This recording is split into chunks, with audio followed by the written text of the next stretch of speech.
Hello, I'm Roberto Galicia, And I'm Brett Penndland. and this is Harbie Talk. And on Harbie Talk, we will be discussing coronavirus and how it has affected students at East and also faculty here. So soon enough, we're gonna bring in one of our nurses here at Shawnee Mission East to help discuss with us about the safety, and what certain precautions she thinks should be taken to, I guess, be took at East, because when we went back to in person, it didn't go so well, and about 4 or 5 weeks later, we went back to online, back to where where we were doing first in the first place. So, her name is Stephanie Ptacek. I might have to ask her on what her name is, how to pronounce her last name. But regardless, she is our nurse. So Brett, what do you think about remote learning so far? When we started school, and I thought that it was going pretty well. And then once they told us that we were able to come back and actually do a hybrid where we attend school 2 days, I thought that that went pretty well. It was nice to see our teachers, but ultimately they thought that it was better to keep us at home, which is obviously their decision. They chose to take those safety precautions, and I'll do whatever they feel is smart for us. Do you think that's like, do you prefer hybrid or remote learning like that? Hybrid was nice because you could actually talk to your teachers and talk to your classmates, but yeah, if learning at remote is going to promote safety for everybody, students and teachers, then I think that remote is definitely the correct choice to make in that situation. But I've talked to a couple of students that I've known who are my friends or just acquaintances, and they absolutely prefer it over hybrid, just because it's much easier for them to get out of bed, because they actually have to get nice and just dressed up, rather than what you do remote learning, which is just 1 minute before your first hour starts, you just wake up, turn on your camera, and hope to the best that you don't get assigned that much work. But with hybrid, I felt like, I don't know, I was much more invested in my grades started to look better when I went on to hybrid, but it was obviously more stressful. Plus, also, we only had essentially 2 days of school for each week, which was always nice, because the Wednesday and Thursday was filled with the like you, Brett, the latter half of the alphabet, the L through Z. Well, I was A through L, so I don't know. It was very interesting for hybrid. Any comments, Brett? Yeah, I feel like you could really work at your own pace during hybrid, whereas I feel like remote learning is very planned out to your teacher's schedule, and that is kind of hurtful to a lot of students because assignments start piling up, which can be very stressful. Whereas in hybrid, you had that extra 2 days of actual just work time that you could use kind of freely. Also, was it supposedly teachers were not allowed to give out tests during hybrid days? Well, that didn't happen. No, it did not happen. I literally, all the hybrid days that we had, I would always have one test, because teachers thought it was the best day, because you can't cheat in person. It's obviously easier to cheat online, but supposedly they were just not supposed to give out tests, and it was supposed to get enforced after Thanksgiving break. Well, we all know what happened then when we went back to remote learning. So I don't know. That would have been very interesting. Just online tests all the time. I don't know why the school thought that would have been a good idea, but I guess that's how it would have been. Was it actually? And majority of Harbinger, I remember it was so much easier to think of video ideas when you're in school, because it's much easier to get interviews like that, because people would be in school, so you'd be like, oh, I need to go find this person. You find a person, interview them right there and then, rather than just all online, like how we're kind of doing it right now, Brett. Yeah, I agree. I think it's a lot of what happened during school, I feel like was a lot more productive while we were in the building rather than being isolated by yourself, because just being around all of those people can actually help you get put into gear, I guess, and get working, because everybody has a different drive themselves. So Oh, hello, Stephanie. How are you doing today? Sorry, I'm old. I had to unmute.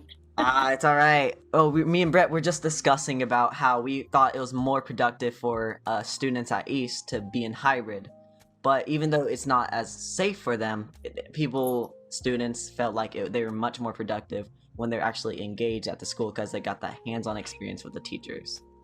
Yeah, I think that makes sense for sure. I know, especially for some of the arts or chemistry, just anything Oh, oh hands-on. yes, like like the labs and activities, like where you would have to Sure.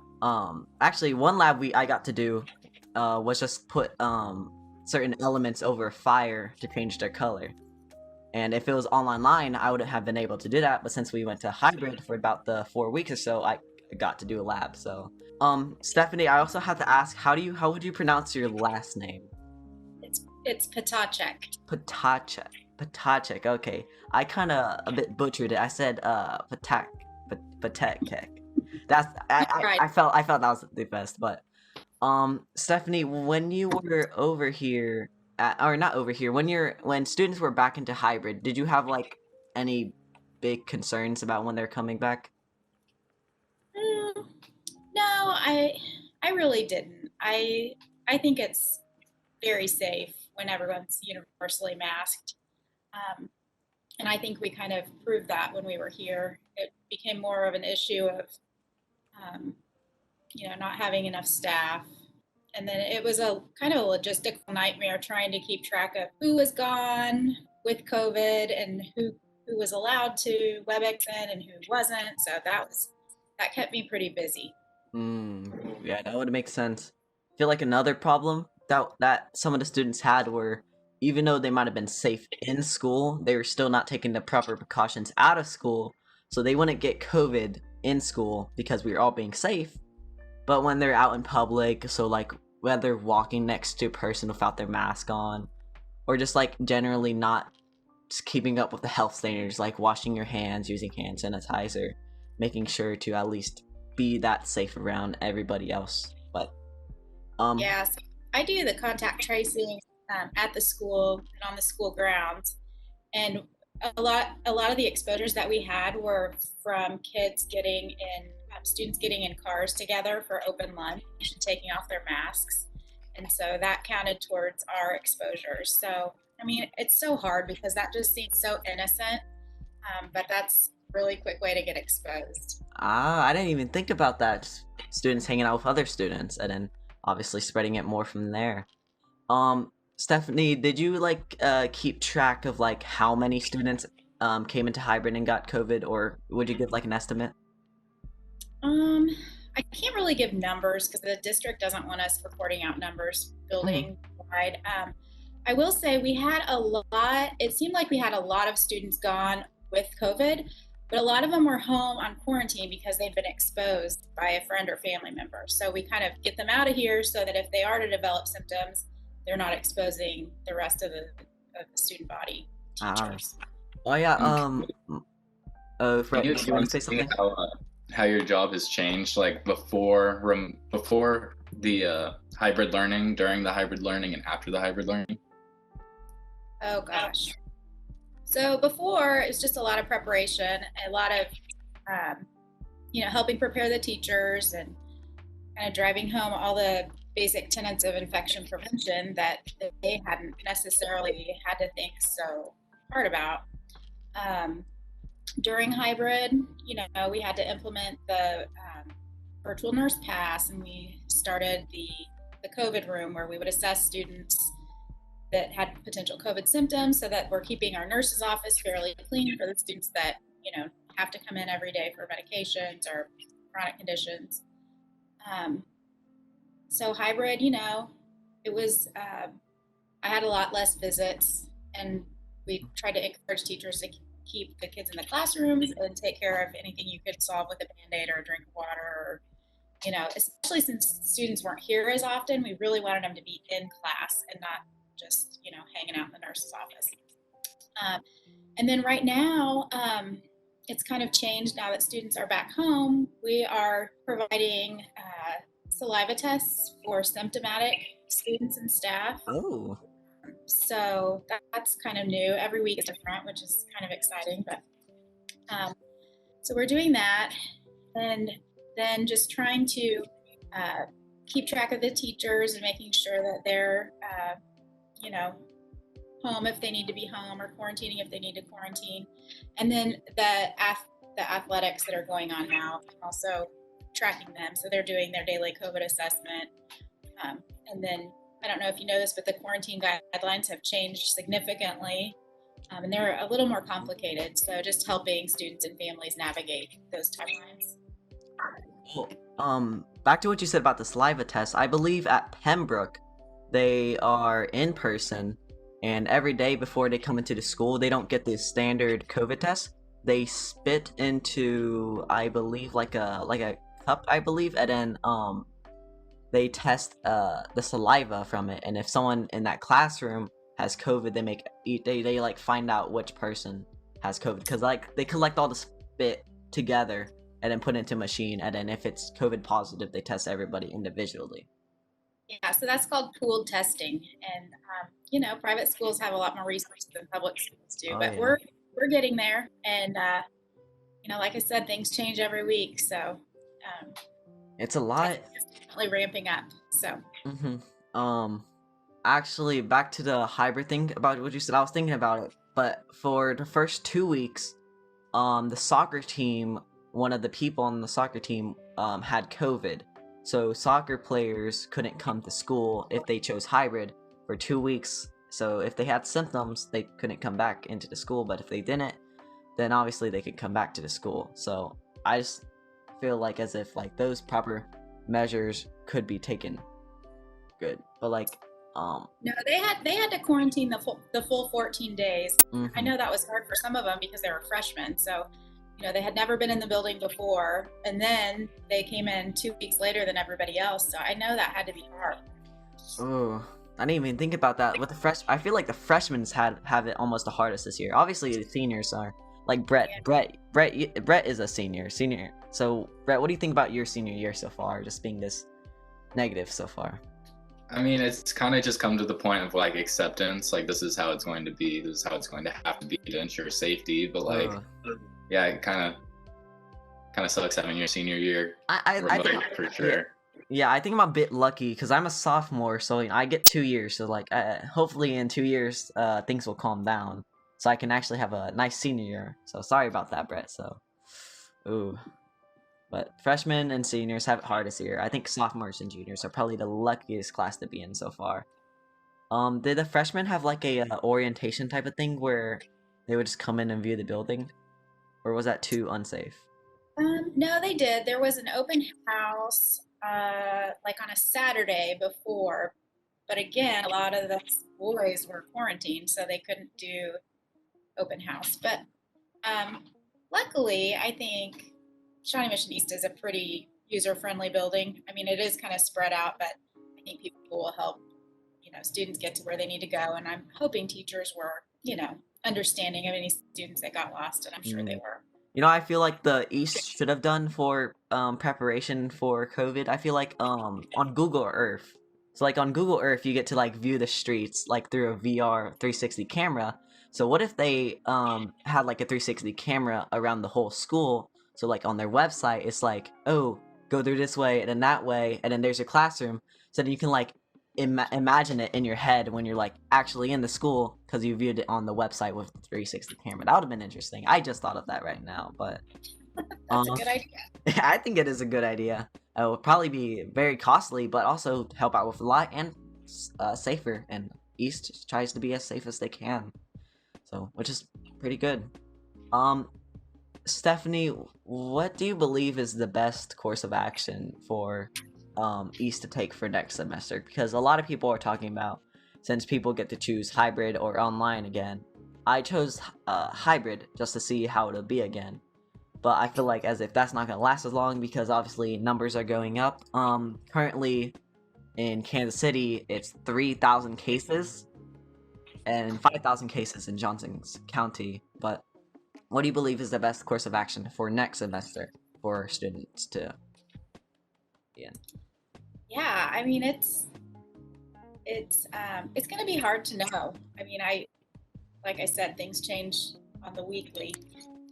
It's probably going to depend a lot on how people behave over Christmas break. Thanksgiving we saw a spike. We saw a spike after Halloween. So I really can't. I wish I could predict the future. I don't know.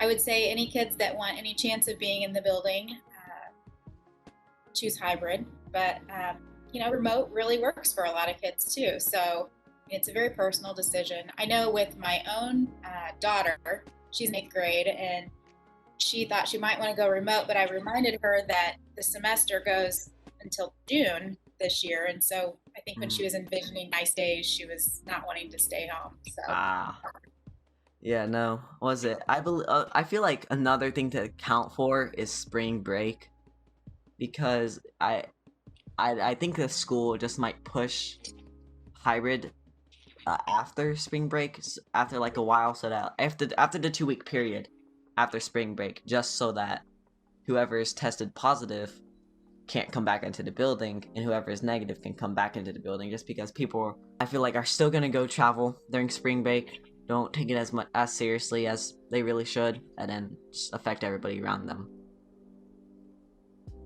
Yeah, so true. Our decisions do impact others. Brett, any comments so far? So for my dad's work, what they do is they COVID test every Monday before you enter the building. And I was just wondering, like, how realistic would it be to where you could COVID test every single person who's entering the building, like a week before they can actually go in? Well, I mean, that's going to all depend on, it ultimately comes down to money and supplies. And so, it will depend on those two things, which I think is kind of out of our hands. But I will say we've had a huge increase in our ability to test. I don't know if you guys saw that there's a new testing site open at Shawnee Mission North daily. I think there's like 500 slots a day. There's a new website called gogettesting.com/Kansas, and it lists all of the places where you can get tested. And the cool thing about that site is all the tests are PCR tests, and those are the types of tests that we allow, or that we mandate you have to come back to school. So like the rapid tests that are done at like the mall or different places, those aren't as accurate. We don't accept those. So that gogettested.com/Kansas is a great resource. I'm gonna make sure to test out what it was. What was it exactly called? gogettested.com. gogettested.com/Kansas. All right. I put that in my notes, so I can go check it out then. I feel as if that's all it right now. Thank you, Stephanie. It was a pleasant talk. Thank you. All right, Brett. What did you think about that? That really opened my eyes, honestly. Really opened your eyes? In what way? Yeah, just seeing everything that they had to do to make sure that our learning was even allowed. Like making sure that all the hand sanitizer was there, the mandatory restroom breaks that we had to take. Like I remember in the mornings it would be like 8:15, and our teacher would be like, "Hey guys, I know it's a pain, but we have to go wash your hands." And then I feel like they should have done that at the end of the day too, but they didn't, just in case. Well, yeah, I think that with the lunch, so students would go out and eat lunch in their cars, but you can't really go out and eat I didn't really, when she brought that up, I didn't think about that. Like, people would go to lunch and then be with each other, even though obviously they would be in unsafe conditions. So like, they'd be like, "Oh, let's eat together," as they eat like 1 foot apart with their mask off. I don't know. Have you been to a restaurant like in person, Brett? So I've been to 2 restaurants in person since probably March of this year. Dang. And both times I took proper safety precautions, but yeah, my family has found itself ordering in a lot more and cooking at our house. Was it actually order from like drive-through? Or not drive-through, like on Postmates or Uber Eats type of deal. We just go through the drive-through and then just pick up our food right there if it's anything like that. Or doesn't Olive Garden deliver? Or we have to go or pick it up, like mobile pickups. Yeah, mobile pickups for curbside pickups too, which is nice. So where they just bring it out right to your car. You don't have to. No, it's something like Chick-fil-A, where they just like you park in a number, and then they just bring it out, which is pretty cool, honestly. What else? Oh, there's something on my mind. I forgot. Oh yeah, the restaurants. So when I've been to about like maybe 5, 6 maybe, and every time I kind of feel uncomfortable when I'm just like sitting there, And if you know those seats where it's like back to back, so like you're on a table and the seats are like connected with each other. Yeah. At like dining room, yeah. So obviously they have every 2 seats is like available for a person, which is cool. But like even though you're at a restaurant and you can take your mask off, I don't really think that's like a bright idea to do. I mean, any time that you're in contact with anybody else, I think that you should always have a mask on. And if you're eating, like I saw something that Disney World just banned eating and walking because you have to have your mask off, and people are getting too close to each other. Oh yeah, and then they should just really close it down at this point. But a lot of people are saying they make much too money at this point from it. Was it Worlds of Fun is closed, so you can't go to that anymore. They just need to close down big major events like Coachella. Remember Coachella? That was supposed to happen this year, but no, it's forgotten at this point. Brett, you can bring in your athletes whenever you want. Going to transition into like not only is it these big open world places, but it's also like where the most people are. So baseball, I think, was the first sport to have to actually like close down all. I'm kind of surprised. Baseball, I feel like, has the least amount of contact with sports, honestly. Yeah, so they ended up opening it back up to the public in Japan, I think. Like, because Japanese baseball is like their favorite sport, so they opened it back up to the public, and I think that there was just a humongous spike in cases in Japan after they started opening back up the baseball facilities. Japan's really seen, so you've obviously seen they wear masks before coronavirus outbreaks hit. So maybe I could see what their current case total is compared to the USA, which obviously a lot of people are like, don't wear a mask. It, I don't know, covers your breathing and that type of sorts. But no, I've seen I like what they're doing for NBA games, like the virtual crowd. Have you seen those? Have you seen NBA games? Oh yeah, I kind of wanted to get on one of the virtual crowds, but I couldn't. But maybe for next season, I don't know when NBA is going to open up for the next season. I think they might have postponed it just a bit because they were doing it all at Disney World. As far as I know, I think that they're going back to their home stadiums, and I think it's supposed to open back up this month. But this month? Wow. Japan has 165,000 cases. And then USA has 15 million? Oh yeah, we've had 15 million coronavirus cases and 300,000 deaths. In my government class, we were talking about how the COVID deaths reaching, this was back in November, COVID-19 deaths had reached over like 250,000. And we were talking about like how similar is that to like a war, like the amount of casualties in World War II, I'm pretty sure it was just barely over 300,000 deaths. So the fact that this virus is like causing as many American casualties as a war is. But the thing is, so far in these 7-8 months that we've had more deaths than almost major major events in the USA's history. What would you think if coronavirus was deadlier? Do you think people would take it extremely more serious? Like, let's say if you had coronavirus and it was like much more deadlier, you had like a 40% chance to die, would you always be on high alert?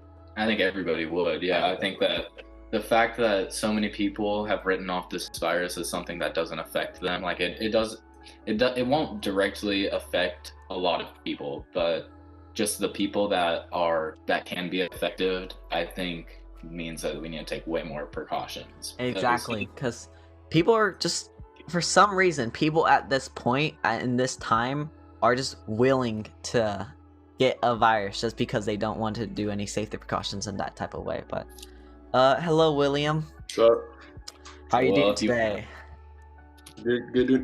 Doing good. How are you? I'm good. Brett, do you want to? If you want to introduce yourself and like your position on the team, how long you've been on varsity and everything, that'd be awesome. All right. So I'm the center on the team. I kind of play like the five, the stretch five. I go inside and out. And this is my third year playing varsity and my second year starting. Oh, what sport? Basketball. Basketball. All right, cool. So you're a varsity basketball player then, William. Yes, sir. All right. So what have they done for varsity? So like what have they really done for the safety precautions type of stuff? Well, We practice with our masks on. We make sure like no one else is in the gym. We make sure we don't hang out with people outside because we're trying to save our season. We're currently under quarantine, so like everything we do right now, we're just playing by ourselves and stuff like that. And we're back Saturday, so everyone's going outside, keeping quarantine. I didn't know basketball is still going on. Yeah. Because they canceled football, right? Yeah, they canceled football halfway, like 3/4 way through the season. Some states got to finish their season. I mean, like some like 4A, they got to finish their season, but not 6A. Okay. What about? Do you know So if they canceled soccer? I'm not sure. I've not been caught up with that. All right, Brad, what are you gonna say? So basketball being like one of the first indoor sports that we've had to play besides like volleyball, which obviously got their season limited, is the attendance going to be limited for basketball games? Like who all is allowed to actually come? Yeah, so originally Keisha, we were supposed to wait until January 18th for people to come, but they changed it to December 10th because of all like their complaints and whatnot. So each player gets 2 tickets Okay. to get out, and same with the band students and cheerleaders. They all get 2 tickets for parents or friends or other family. And there was actually a KU tournament that was supposed to take place, I think today or tomorrow, but obviously that can't happen because of the quarantine period. Do you have anything to say on that? The KU? Yeah. Like, no, I'm not sure about that, to be honest with you. Okay. So, this hybrid or this remote situation has gotten us like really limited between like school, between work, between activities, and like just overall leisure. Like, how are you balancing that? How are you balancing playing basketball and everything that you're doing right now? I try to keep so ever since the season started, I try to keep my priorities first. So like, school first and then basketball and then just like leisure time when I'm done with all of that. But like there's not too much time for just like the entertainment style, like the fun stuff, which kind of sucks, but you gotta do what you gotta do. Last year you gotta keep your priorities straight and do what you need to do first. What would you say your biggest priority right now is? I'd say keeping up with school right now because it's kind of hard with the whole remote learning session. Like, I don't know, it's just a lot tougher. You can't blame the teachers at all because they don't have any time to teach and whatnot. It's just harder to learn. What would you say is the hardest class right now for you? Or like what about the most disappointing one? Because like I think my most disappointing one is like team games. Yeah, I mean, I didn't take any of that stuff, but I'm glad I get to do like basketball after school and whatnot. So I still get my exercise and I do like weightlifting at night. But I'd say, I mean, it'd probably be my hardest class as well, which would be algebra, because I'm a lot better learning in like person and whatnot. So it's really hard for me to learn. So it's pretty disappointing knowing that I'm not.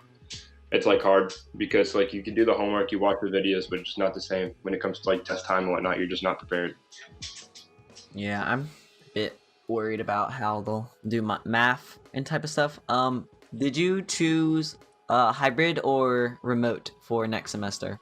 I chose hybrid. All right. Brett, did you choose hybrid, right, too? I think you're in the majority on that. Like, some of my reasoning for that is just like group projects and presentations just aren't the same anymore. Like, you still have group projects? So, yeah, that's what I was gonna ask. Like with the breakout rooms and working with groups, it feels like there's a new level of awkwardness to it. Like, it's always awkward unless you know them personally, as if like they're your friends directly. I don't think the breakout rooms are just that enjoyable to be in, because like that's the only time you can talk actually in class, because if you're directly in class with like the teacher, you don't turn on your mic. It's much more quieter when you're in a class on remote. Just people are just awkward all around while the teacher tries to always carry the conversation like that. Exactly. It's not the same description when people are just sitting there with like their cameras off and whatnot, not saying a word. Or just on their phone too. Sorry? Or just on their phone too. Sometimes while I'm in class and it's like maybe a subject I've already learned about, I'm just on my phone and I'm not really paying attention at that. Yeah, it's definitely hard to stay on task this year for sure. You have distractions just all around. Exactly. And I think that's especially hard for student athletes because they need to maintain a certain GPA in order to play, and their coaches have expectations for them. So like, just like, yeah, you can go ahead.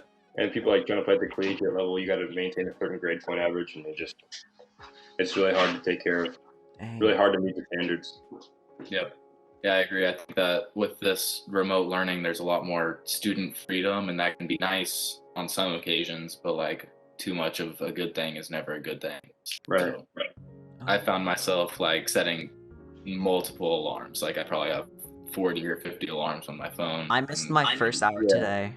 I had 2 alarms and they didn't go off. So Brett, actually when we joined Harbinger today for class, I was asleep like 5 minutes before. So I accidentally slept through my first hour and it sucked because it was Spanish class. So now I didn't get my daily Spanish. I was the same way yesterday. So like today, I made sure to set like 4 alarms in the morning to make sure I'm up. What time do you usually wake up at? Well, hybrid style, like when like we actually had to go to school, probably like 6:20. 6? Holy. But then now, since we're like online, 7:39. Yep. I wake I'm up the at exact same. 7:30 for a remote, just so I can have 10 minutes to just eat like a small thing, so I can actually be kind of productive in the school day. But during hybrid, or not, that was from a remote. But on hybrid, I woke up at 7 o'clock. I think. William, what time do you go to bed? At Remote learning, I probably go to bed around like 11, but I probably go to bed like whenever like I just fall asleep like out late. Brett, what about you? Sometimes it's 12, sometimes it's 10, sometimes it's 2 in the morning. Yeah, whenever I have all my stuff turned into that day, I rug myself to sleep. I believe my average for going to bed is like 1 o'clock. I really can't go to bed early unless I take like a melatonin gummy or something like that. I don't know. I'm just more of a night owl like that. That's I stay up a lot, like just sometimes just because I'm so like stressed out and stuff. So just like. I usually do all my work at night too. I don't like working in the day. William, have you like practiced with anybody during this quarantine type of deal, like with basketball? Yeah, so like I'll practice with the team and whatnot, and then every night, me and Dylan Mong, he's a sophomore, he's starting varsity this year on the basketball team, and we just go out and lift every night with this trainer. So like we keep ourselves quarantined and whatnot, and just us 3 on gym. It's good. Yeah, I like that. Trying to find ways to actually put work in without having the organization of actually, physically being in the gym with everybody. Exactly. I wanted to do tennis this year, but I do not think it's gonna happen at all. I mean, tennis is kind of a less contact sport, but I don't see any reason that it shouldn't happen. Like it should just make sure to like wash your hands, use hand sanitizer every game, something like that. Mm-hmm. Yeah. Okay. The only time you're actually touching them almost directly is like when you touch the ball, like when you throw it up and then hit it. That's like the only time. All right, then I see your point then. So hopefully they do put tennis on this year. They should play all sports. All sports? All extracurricular events. They should do everything. I don't see any reason why not. What about something like football, like the one they canceled? I mean, I don't see there's any reason for them to cancel it. I mean, sure, you have like the complaints about like, what about them bringing it home and whatnot, but it's like, so a lot of people senior year, they got to do what they got to do to get to college. A lot of people put like their whole entire life's dedication work toward, and then this last year to get recognized by coaches and whatnot, you just take that away from them. Oh, I didn't even realize that. And I saw that happen to the extreme with the girls' golf team. I'm pretty sure that there were like lawsuits being brought up in case. Oh yeah, I did notice that. And golf isn't really that much of a contact sport. Almost, it's just much more peaceful. So, I don't know. Did the football go on longer than the girls' golf team, or? Not too sure. I think in the year they technically went longer, but I think that their season was shortened way too. I mean, a lot of it I think was just mainly like time of year, because like girls golf and girls tennis, that happened when it was still warm out, and then football started when it was warm out. But the second that it got cold, like all sports kind of seemed to shut down there, which obviously probably was due to just the amount of cases going up. But I don't know. Was there like, Brett, was there anything you were looking towards this year that just got canceled besides your but Brett or William, what grade are you? I'm a senior. Oh, that's disappointing. Yeah, I know. It's too bad. You About your senior year, just you look forward your whole senior year, Mhm. just to go have fun and whatnot, Mhm. stress free. But no, that's the exact opposite. I'm a sophomore, so it really Okay. doesn't affect my year that much. I'm just like, all right, I'm just gonna lose 1 year. As long it wasn't my senior year like that, but kind of ruined. I feel like the most affected so far was like the seniors last year, because they were thinking like, oh, we're gonna have such a normal year, and then just like last quarter, it's just gone. So Yeah, thankfully it wasn't in the beginning of the year though. Yep. oh yeah, Because we missed out on like Lancer Day, all of those dances that have come and gone. We were waiting Sporting the whole school events, like, for all the exciting stuff, and then just gets taken away from us. but I'll be up in the boards watching Will every home game for basketball, so that'll be good. Be able to actually see some sports every once in a while, see some activities happening. I wanted to join some clubs this year, but I guess I can't. I'm supposed to be balancing work, Harbinger, school, and sports, so hopefully I get to do all that. What would you say is your hardest thing right now to do, William? I'd say keep a balance between like school, like work, and then just like stuff for your mental health. Mm-hmm. School, basketball, and like mental health. The balance between all that, like having fun, friends. I'm doing pretty good at it. Just need to focus on my priorities now. All right, that's cool. Brett, what about you? Yeah, I totally agree. Just a good balance is what it's all about, Mm. especially when you're kind of on your own for most things. Yeah, you just need to find that balance. Do you think that's it, Brett, then? I think that's it. Good job, Will. That's it? All right, thank you very much, William. Yeah, of course. Thank Good you. varsity basketball year. Hey man, I hope you guys. I hope you get to finish out your rest of your high school career. Mm-hmm. Hopefully Get in back 2 to years, full like. time. Yeah. All right. Thank you guys. You're welcome. Yeah, All right, thanks. thank you. All right, that was a good conversation with William, then, don't you think? Yeah, I mean, this basketball season is going to be one that's Mhm. different than every single other basketball season that we'll see. I think that's been the same for most sports this year already. So it'll be Yeah. interesting how it plays out and how the team does with all these precautions that are being put in place. Mm-hmm. I didn't know that the basketball was still going on still. I thought they canceled it, like all the other sports. Or volleyball Yeah, still so- going on. There was supposed to be some tournaments like happening right now, but I'm pretty sure due to the testing that they've put on the players, they've all been canceled up until the next couple of weeks. Oh dang. But you know what's the real tragedy here, Brett? We don't get a dodgeball tournament at East this year. No. Yeah, I was talking to some of my friends and they're saying that some of the best memories we have at East is just the whole assemblies that we have every quarter. Oh, the pep assemblies, Yeah. pep ones. Yeah, those. I only went to one, Brett. I only went to one. If they're like, hey, do you guys want to go to the pep assembly or do you guys want to go to the library or like the lunchroom? I'm like, I'm going to the lunchroom. I remember last time, because it was freshman year, obviously, but the seniors were telling the freshmen to take off their shirts. I'm like, yeah. I mean, I want to go on like one of those games though, you know what I mean? Like the basketball ones, like they were like, oh, shoot a basket here and you win it in front of the whole school. It's pretty cool though.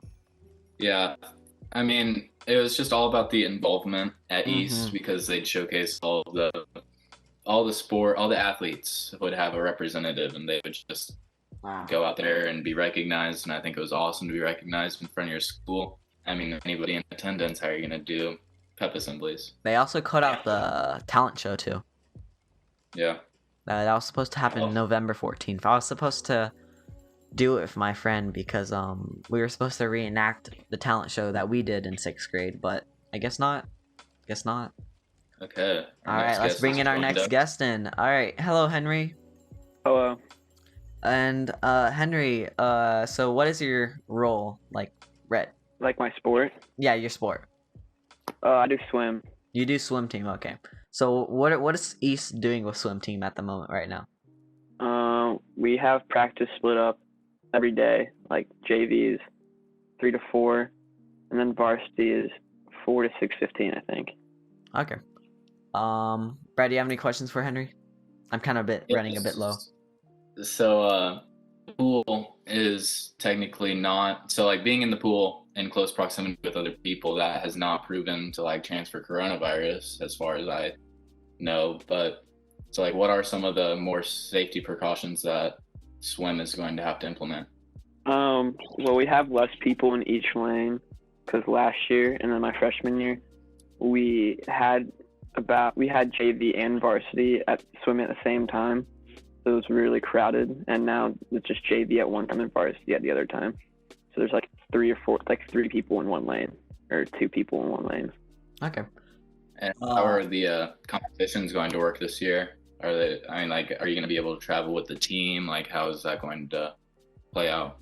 We've had one meet so far, and it was Monday, and it was at the Aquatic Center, and it was just against 2 schools.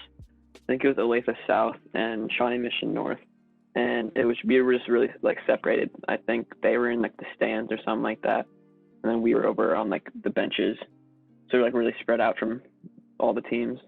What did fan attendance look like? They're not allowed to come. It was like streamed, so they could watch it fans are online, just but they not allowed to couldn't come attend at in all. person. Yeah, no one, not even parents. Oh, because we talked to William. I forgot his last name. But he was on varsity basketball, and they're allowed to bring 2 people with 2 tickets to their games. Yeah, I'm not really sure what the deal is with swim because it is inside, but it's really like a big area and a lot of room and some fans. But I'm not really sure why they can't have the same. I feel like thing. the basketball, like gym rooms, are much more condensed. Because I went to a volleyball game, and everybody was like sitting next to each other. Obviously, you had to wear a mask in the stands, but like everybody was still next to each other. You were saying like the swim meet is like a large area. I don't know. That's kind of dumb then. Yeah, there's definitely a lot more room in the pool, in the pool room, and the stands are much bigger, and there's like fans going on in there, so air is moving. But I guess in the basketball court, it's just all like still. I guess I can see like why football was canceled then, because the stands at East. Yeah. Yeah, they're barely anything there, so it's like super small and super close together. Brett, do you have another question? I presume. So, I think that the whole reason why like people are choosing to participate in sports, well, not the whole reason, but they want like college attention. So like, are there any people on the team that are getting any attention from college scouts or anything? I'm not really sure, but it wouldn't really surprise me because the varsity kids are really good. Like a lot of them it's their main sport, but some other people do other sports, but a lot of them it's just like that's the sport they do, and they do it like all year round, and they're like really good at it. But I'm not really sure if any colleges are like looking at them or if they're being like recruited. I guess I don't really know. Are you trying to, or Henry? Are you trying to get? What do you do? For what are your plans for after swim? Like after, what grade are you in actually right now? I'm a junior. Okay, so you're a junior. Okay, so after your senior year, well, what do you think you're gonna do after? I'll hopefully go to college. Hopefully go to college? Yeah, hopefully like maybe get a job after, like a good job to like. Would you want to like help myself pursue swimming? No, probably not. I'm not. I just do it for fun. I don't do all year round or anything. So what we talked about with Will was finding a good balance between like school, work, and activities that you're doing. Like, how have you been able to find that balance? Well, during school, I usually get out earlier in my last hours, especially on Tuesdays and Thursdays. I'm usually done with school at like 11:30 or so, maybe 12, because I get out of my 7th hour pretty early. I usually just do my homework then, and my swim is only an hour long from 3 to 4, so I have a good amount of time to actually do my homework after. It's probably really helped me. And just to finish up here, we talked to the nurse a little bit earlier, and she said that all athletes have to take a daily COVID assessment. Obviously, have you been doing that? And like, can you tell us a little bit of what it's like? Yeah, I've been taking it every day when I go into swim. It's like a QR code you scan on your phone, and it takes you to a Google form, and it asks your name, your date, the date, and then what grade you're in, and asks you simple questions like if you have a headache or sore throat, or any like the symptoms of corona. And then it also asks you if you've been in contact with anyone that has had it, or you're waiting for someone who just got tested. Asking you the basic questions. Have you gotten corona tested like properly, like with the nose? I did in the middle of summer. In the middle of summer, okay. They don't like Okay, never mind then. Brett, have you been nose tested? I've never gotten an official COVID Oh, test. No. oh, you're missing out, Brett. It's quite the experience, right, Henry? It's interesting. Well, we don't need to keep them. You can Yeah. venture off. Mm-hmm. Well, it was good talking to you, Henry. All right. Yeah, good Hopefully talking to you your guys too. Thank swim you. year goes good. Yeah, thank you. You're welcome. Oi, talk to how many sports people? 2 or 3? Two. 2. Okay, that felt like 3 for some reason. Wait, no, that was 3, right? Well, the nurse, Nurse Will. So we had Nurse Will, and Henry. Really? All right, whatever Yeah. then. I felt like we talked to 3 sports people, but so yeah, William, them, and them. So Brett, what did you think about Henry so far, like that? I mean, yeah, just getting a inside scoop on how different sports are operating right now is kind of interesting. Especially the fact of the fans. I think fans was the most key point, because obviously people are worried about the people playing the sports, but don't note the fact that there's still people, just obviously watching the sports, such as people at the Chiefs games, because I know those tickets are hefty expensive to go to right now. But I don't know. I just think that's a key factor in some major causes and cases for some COVID type of deal. Yeah, and I think it's a lot about decision making too, because I have a friend that goes to Shawnee Mission South who's played basketball he's going to be a senior. He's played basketball his previous 3 years, but this year with no fans being allowed in the stands. And I know that for a while they were talking about limiting basketball attendance to only the players and not having any parents in the stands, just like swim would. And he made the decision just to sit out and not go out for the team this year, because it's just a different environment without fans there. It's a different feel with fans there, and I think that he knew what he wanted to do. Mm-hmm. I feel like that's almost it for this podcast episode like that. Do you think? But I feel like this was a nice talk with everybody then. Mm-hmm. Yeah, it really let me see a lot of different views on how this remote learning has changed people's just day-to-day lives. Mm-hmm. I feel like we should make another episode of this just in case a major event happens. But maybe if another event that big happens, or any type of event, we could try to make a podcast to give our thoughts about it.